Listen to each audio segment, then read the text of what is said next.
KPCC നേതൃയോഗം political affairs committee പ്രത്യേകമായിട്ടുള്ള നന്ദി പറഞ്ഞു. എന്നാൽ LDF ആണ് തെരഞ്ഞെടുപ്പ് ഫലം വന്നതിന് ശേഷം കടുത്ത ആശയക്കുഴപ്പത്തിലും അനൈക്യത്തിലും എത്തിയിട്ടുള്ളത്. പ്രത്യേകിച്ച് CPM സംസ്ഥാന സെക്രട്ടറി അവർ RSSുമായിട്ടുണ്ടാക്കിയിട്ടുള്ള പരസ്യ ബാന്ധവത്തെക്കുറിച്ച് ഓപ്പണായിട്ട് അദ്ദേഹം പ്രസ്താവന നടത്തുകയും അത് നിഷേധിക്കാൻ മുഖ്യമന്ത്രി ശ്രമിച്ചിട്ട് പോലും അത് വിജയിക്കാതെ വരികയുമാണ് ഉണ്ടായത്. നമ്മൾ മനസ്സിലാക്കിയിടത്തോളം CPM സംസ്ഥാന കമ്മിറ്റി യോഗത്തിൽ അവരുടെ അഭിപ്രായ വ്യത്യാസവും അവരുടെ അനൈക്യവുമാണ് പ്രകടമായിട്ടുള്ളത്.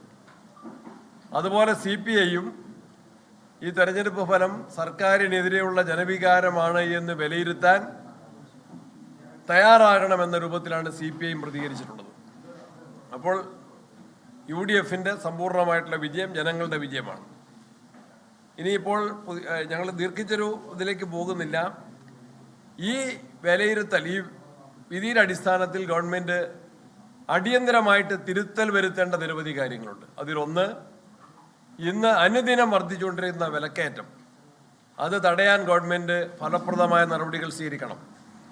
മലയോര മേഖലയുടെ, കാർഷിക മേഖലയുടെ ജീവൽ പ്രശ്നങ്ങൾക്ക് പരിഹാരം ഉണ്ടാക്കണം. ഗവൺമെൻറ് അതിന് ബാധ്യസ്ഥമാണ്. വന്യമൃഗശല്യം ഉൾപ്പെടെയുള്ള പ്രശ്നങ്ങൾക്ക് പരിഹാരം ഉണ്ടാക്കണം. ഇതാവശ്യപ്പെടുകയാണ്. തീരദേശത്തും ഇന്ന് വലിയ പ്രതിസന്ധികൾ നിലനിൽക്കുകയാണ്. ആ മേഖലയ്ക്കും പരിഹാരം ഉണ്ടാക്കാൻ വേണ്ടി, ആ പ്രശ്നങ്ങൾക്കും പരിഹാരം ഉണ്ടാക്കാൻ ഗവൺമെൻറ് തയ്യാറാകണം. ആശാ വർക്കർമാരുടെ സമരം സർക്കാർ പുച്ഛിച്ച് തള്ളിയതിനെ ജനങ്ങൾ നഖശികാന്തം വിമർശിക്കുന്നു.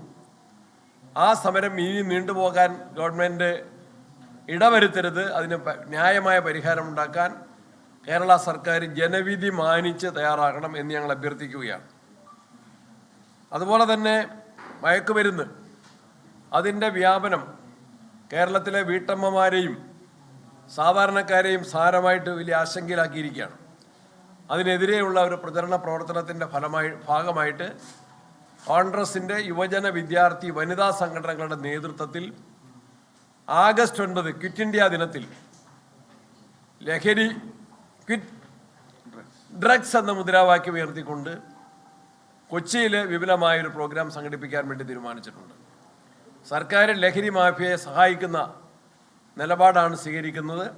പ്രതിപക്ഷം നിയമസഭയിലും അതുപോലെ പൊതുവേദിയിലും എല്ലാം ഉയർത്തിയിട്ടുള്ള നിർദ്ദേശങ്ങൾ സ്വീകരിച്ച നടപടികൾ സ്വീകരിക്കാൻ ഗവൺമെൻറ് തയ്യാറായിട്ടില്ല.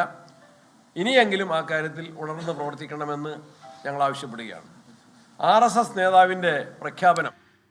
നിലമ്പൂരിൽ തിളക്കമാർന്ന വിജയം സമ്മാനിച്ച വോട്ടർമാർക്ക് നന്ദി പറയുന്നു KPCC. അതുപോലെ സർക്കാർ ഈ ജനവിധി ഒരു മുന്നറിയിപ്പായി കാണണം, താക്കീതായി കാണണം. തിരുത്തേണ്ട ഒരുപാട് കാര്യങ്ങളുണ്ട്. ആശാസമരത്തോടക്കം സർക്കാർ സ്വീകരിക്കുന്ന സമീപനത്തിലടക്കം തിരുത്തൽ വരുത്താൻ സർക്കാർ തയ്യാറാകണം എന്നുള്ള ആവശ്യം KPCC അധ്യക്ഷൻ ഉയർത്തുകയാണ്.